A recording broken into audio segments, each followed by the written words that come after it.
What's up, y'all? And welcome to the next episode of Joe Fix-It Vids. On today's adventure, we're going to replace one of the rooftop vents with this Whirlybird 12-inch turbine vent. As you can see, I got the product right in front of me with a bunch of the tools we're going to use for this project laid out.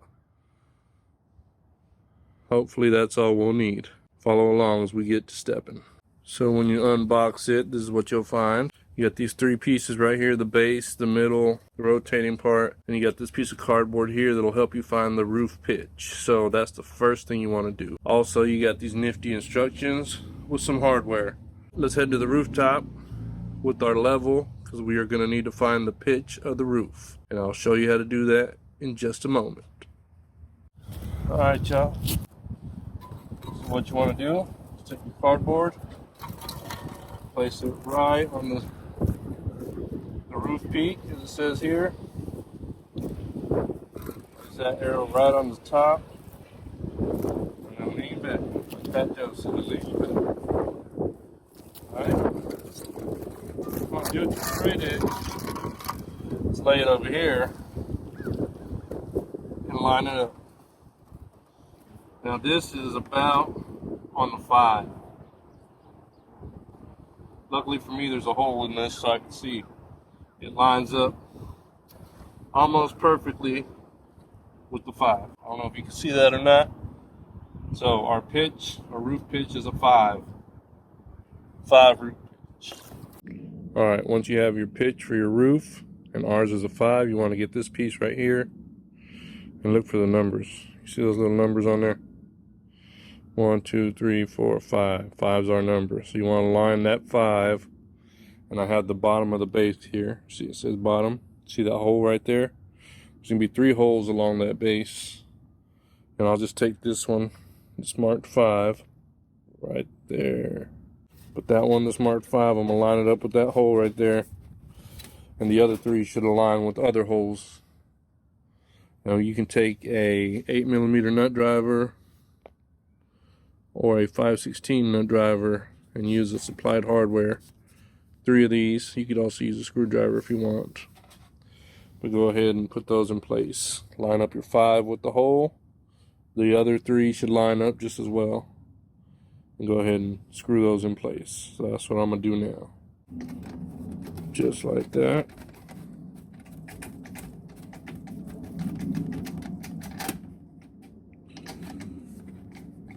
Get it nice and snug. Try not to over tight, but you'll feel it when it's nice and tight. Now you want to do the same for the other 2 holes.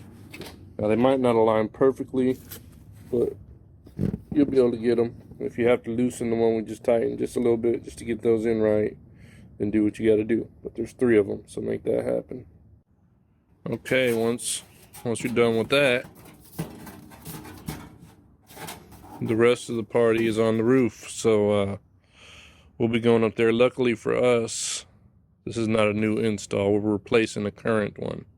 So with that said, we're not going to have to find a place to put this, mark it, cut a big old hole in the roof, and all that good stuff because it's already there. But we are going to have to remove the different style vent that's up there right now. And hopefully we can align without having to mess up the shingles and all that. But we'll see. Come prepared or don't come at all. You know what I'm saying? Allow me to welcome y'all to the rooftop.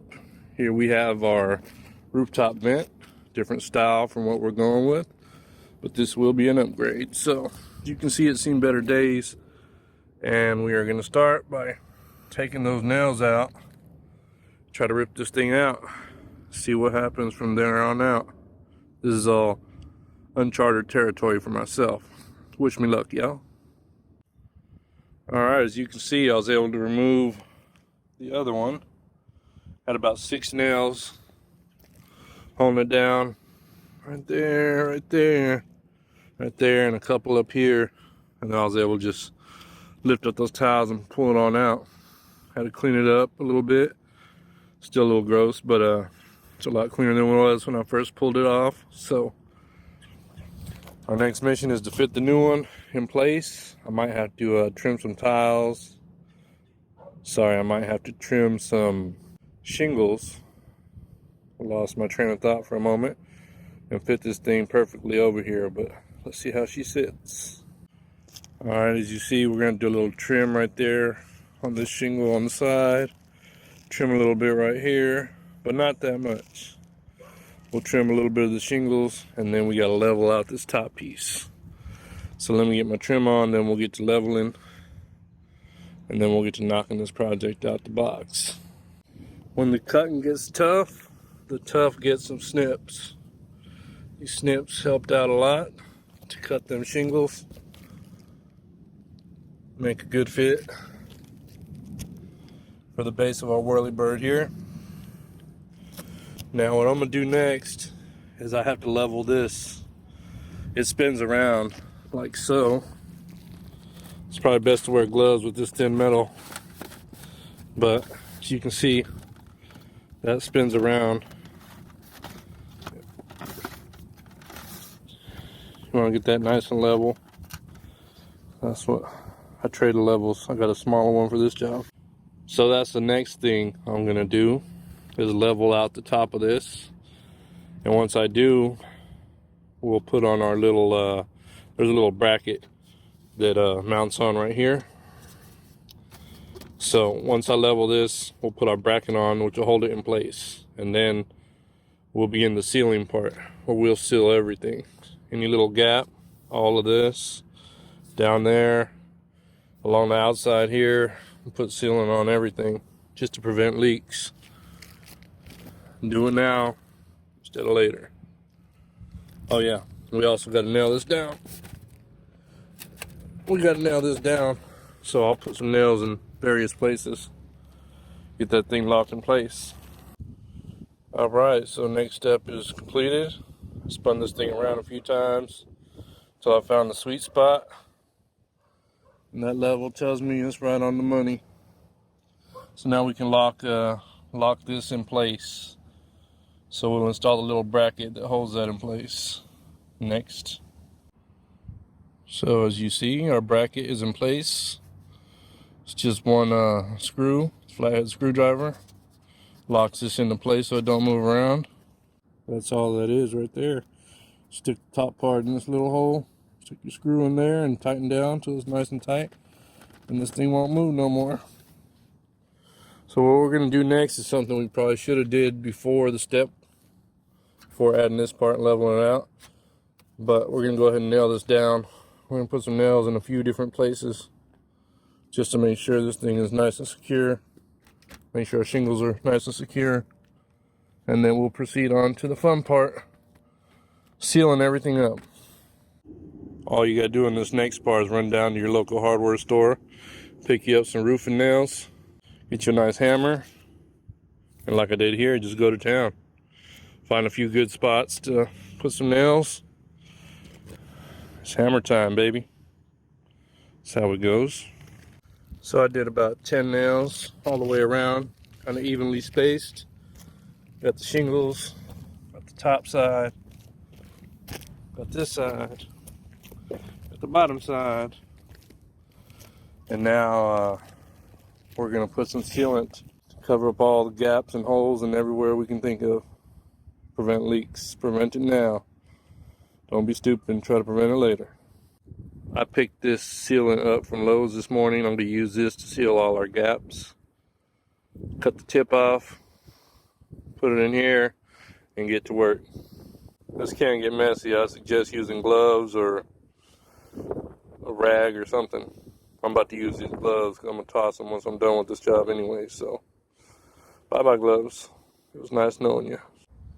All right, y'all, the job is done. I sealed everything, inside, outside, old holes, new holes, you name it, I sealed it.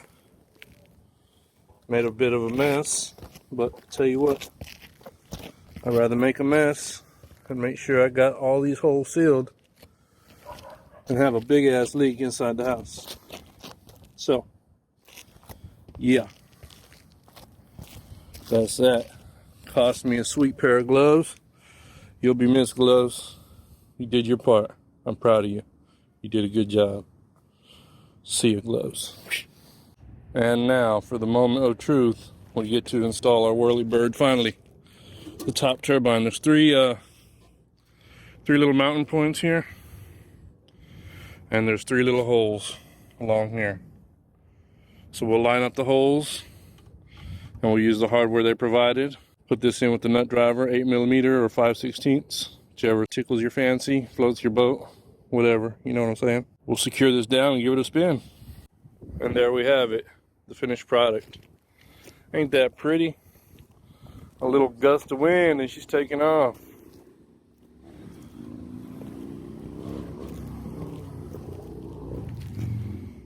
That's it, mission accomplished. We'll see how it performs, but I think it's going to be a whole lot better than the other style that was on there. Matter of fact, I may have some upcoming replacements of the same thing. 1, 2, 3, 4, 5, 6, 7. Whoa. Yeah. Anyways, here's to the first one. Cheers. Congrats. And I want to thank me. Mission accomplished. It's pretty easy. Anybody could do this. Yeah, maybe not anybody, but yeah. Not too bad of a job. I was able to get it done. We'll see how it performs. We're expecting some rain tonight or tomorrow. Clouds are saying tonight. But we'll see. There she is. Spin away. Spin away, little airman. Oh, look, gust of wind. It's taking off. Spin, spin, little air vent. Spin away. Anyway, thank y'all for joining me on this video. Be sure to go to my page at Joe Fix It Vids. Hit the like button, subscribe, leave a comment, show some love, share it if you want. Hopefully this will help you. This is my first time doing this, so who knows, maybe I'll get a chance to do some more.